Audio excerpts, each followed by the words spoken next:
shall I send? Here I am. This is All About Mission, and I'm Jennifer O. Today, we have a Dr. Njuki with us to talk about missional issues related to Africa and Uganda. Ho5L2F has been developing partnership in entities such as Navigerica Foundation in Uganda since 2017. On behalf of Ho5L2F, Dr. Njuki has been laying the groundwork in Uganda, and we are so pleased to have her today to help us understand the current situation and mission opportunities in Uganda and also in Zimbabwe. Good morning, Dr. Njuki. Good morning. Thank you for joining us today. This morning, we would like to talk about mission opportunities in Africa. And as you know that current churches, Christian churches in Africa, growing so rapidly for the last 12 years or so, and the understanding is that this trend is continuing. In your view, how does this growth of Christianity change African society in general, and specifically, what's the impact of Christian churches in the lives of Uganda? Thank you, Jennifer, and I am so happy to be here. Your question is so relevant today. There are many journals and articles and people dialoguing about Christianity in Africa. It's true, Christianity is growing in bounds and leaps in Africa, but it depends on what I would call the type of Christianity you are talking about. There is the Christianity that was brought to Africa a long time ago by Catholics and Anglicans and all the main religions.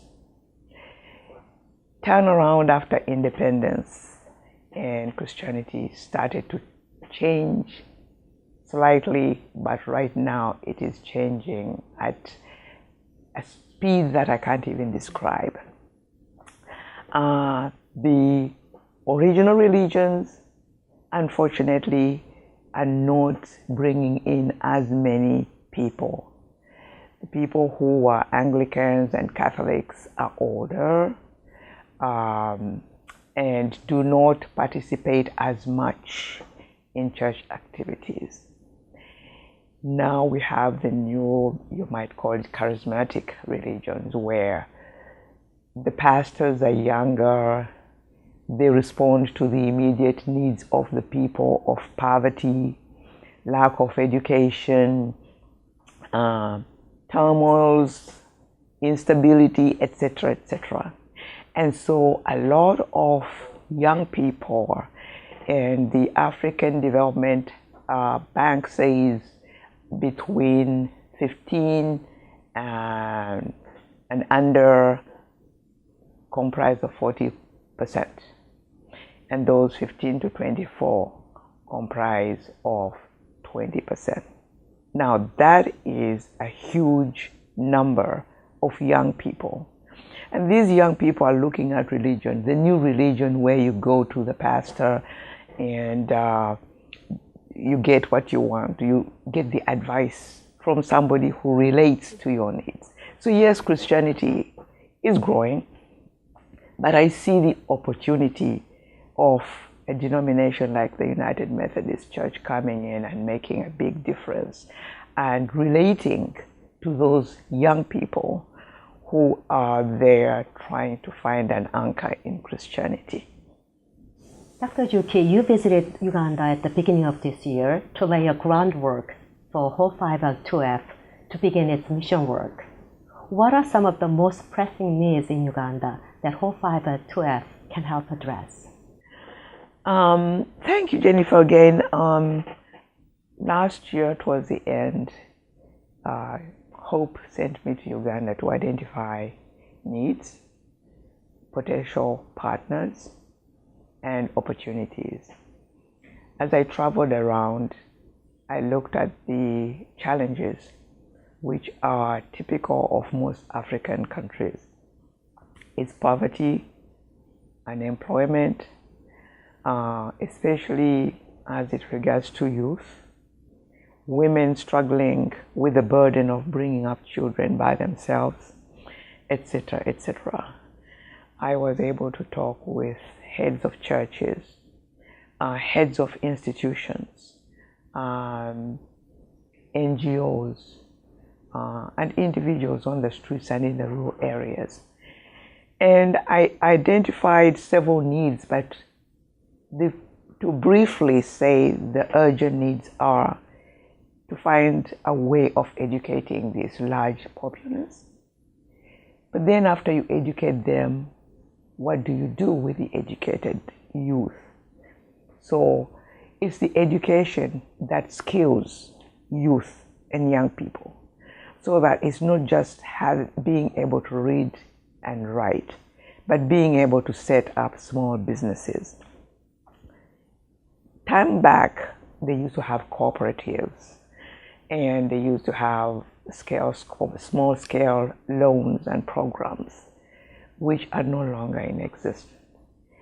I see Hope 5L to F spearheading the opportunity of establishing these loan programs, small scale loan programs, because people don't need huge lump sums of money. They need just a little amount to start something and then pay back. And I think that would be wonderful. And also helping women enter leadership positions, especially in the church. Most of the churches are led by men. Most of the leadership positions are held by men.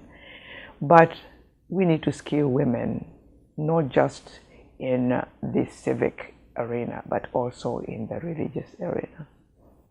We would also like to know that from what you've been learned and visit your trips, what is your personal hope and vision for us for the mission work in Africa? My hopes are many, and Hope has a very big opportunity and role to play. We are now engaged with Africa University in Zimbabwe. We are educating a young lady who will be getting her degree hopefully in 3 years. We could do more. We could endow a scholarship or a chair for young women at Africa University, or we could pick up more students. I also spoke with the Nabagereka Development Foundation CEO. They are ready to partner. They are working with almost 250,000 women and youth, and they provide leadership training, they provide skills, they provide health. That is a very big opportunity. But I also see opportunities with institutions of learning. We could start an exchange program where we can have our retired pastors go and spend a semester or a week working with the youth, skilling them, helping them to understand the Bible. But also the opportunity of working with women in different roles. My vision is to see Hope take on the leadership role of educating, skilling women, not only in civil society, but also in the church. Thank you, Dr. Njuki, for sharing your insight. We'll look forward to having you back again to talk about it more about our mission work in Africa. Thank you for being with us, and we will see you next time here at All About Mission.